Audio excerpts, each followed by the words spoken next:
Assalamualaikum warahmatullahi wabarakatuh. Minta hormat kepada Bapak Kurniawan Prambudi Utomo, SEMM, selaku dosen mata kuliah riset operasional. Perkenalkan, nama saya Muhammad Raffi Faransa yang akan bertugas sebagai moderator dalam tugas analisa data pelaksanaan vaksinasi COVID-19 Sekolah Gabungan Wilayah Kota Bekasi. Selanjutnya kita akan memasuki pembahasan.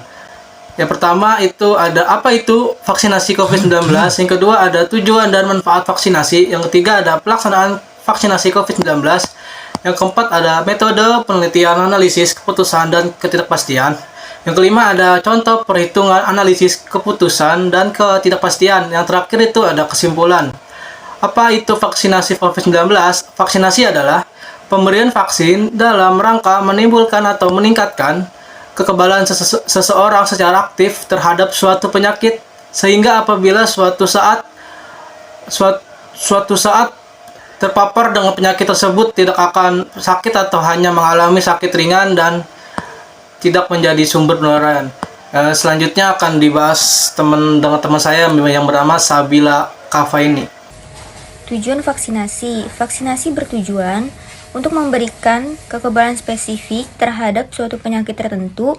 Jika suatu saat terpapar penyakit tersebut, maka hanya akan mengalami gejala yang ringan.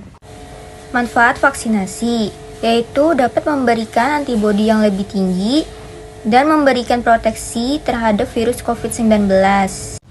Pelaksanaan vaksinasi COVID-19 di masa pandemi ini, di mana semua kegiatan sepertinya sangat dibatasi, terutama masalah pendidikan. Sekolah dengan pembelajaran jarak jauh dirasa makin membebani siswa.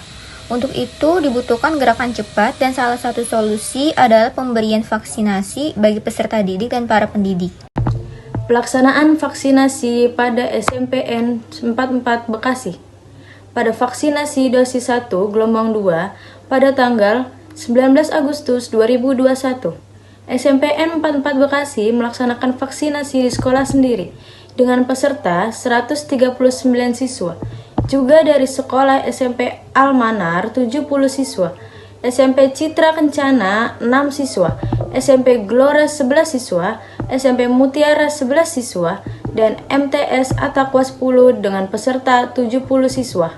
Menindaklanjuti hasil rapat koordinasi bersama Wali Kota Bekasi tanggal 19 Juli 2021 bahwa program vaksinasi dalam pencegahan, perkembangan, dan penyebaran coronavirus (DCC) atau COVID-19 di lingkungan satuan pendidikan serta perkembangan kondisi saat ini, maka vaksinasi digelar di seluruh SMP, MTS, dan Madrasah Aliyah atau MA untuk melakukan inventarisir data siswa usia 12-17 tahun.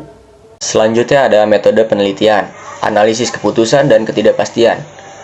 Analisis keputusan merupakan tahapan lanjutan dari analisis persoalan. Analisis keputusan ini bertujuan untuk memilih alternatif tindakan yang terbaik setelah analisis persoalan yang ditemukan. Selanjutnya ada data vaksinasi gabungan dosis 1 gelombang 2 dengan jenis vaksin Astra, Sinovac, dan Pfizer. Jenis vaksin Astra di SMP 44 Bekasi ada 40, Almanar -10, Atakwa 50, SMP Gelora -2 dengan nilai maksimal 50 dan nilai minimal -2. Vaksin Sinovac di SMP 44 Bekasi 70, Almanar 40, Atakwa 10, Gelora 6 dengan nilai maksimal 70 dan dengan nilai minimal 6. Selanjutnya ada Pfizer di SMP 44 Bekasi 29, SMP Almanar 20, Atakwa 10, Gelora 3 dengan nilai maksimal 29 dan dengan minimal 3. Contoh perhitungan dengan menggunakan metode analisis keputusan dan ketidakpastian. Jadi di sini saya akan menjelaskan perhitungan dari metode analisis keputusan dan ketidakpastian, yaitu dengan menggunakan Harwich. Untuk bagian yang A, 0,6 dikalikan 50 ditambah 1 dikurang 0,6 dikalikan -2 sama dengan 29,2. Untuk yang B, 0,6 dikalikan 70 ditambah 1 dikurang 0,6 dikalikan 6 sama dengan 44,4. Untuk yang C, 0,6 dikalikan 29 ditambah 1 dikurang 0,6 dikalikan 3 sama dengan 18,6. Jadi, di sini saya akan menjelaskan berasal dari mana angka-angka tersebut. Untuk 0,6 berasal dari rumus yang sudah tersedia dari Harwich, dan untuk yang 50 berasal dari maksimal jenis vaksin Astra. Dan untuk 1 dikurang 0,6 itu sudah rumus dari Harwich, dan untuk minus 2 itu dari minimal jenis vaksin Astra. Jadi, kesimpulannya, dengan menggunakan analisis keputusan Harwich dapat diketahui jenis vaksin yang banyak digunakan yaitu pada bagian B, yaitu jenis vaksin Sinovac. Ya, selanjutnya itu ada kesimpulan. Perkembangan media sosial sangat signifikan untuk mengetahui tentang penyebaran virus COVID-19. Dapat dilihat bahwa Indonesia berada pada posisi ketiga pengguna media sosial di dunia. Di masa pandemi ini, di mana semua kegiatan sepertinya sangat dibatasi, terutama masalah pendidikan. Untuk itu salah satu solusinya adalah dengan pemberian vaksinasi bagi peserta didik dan para pendidik.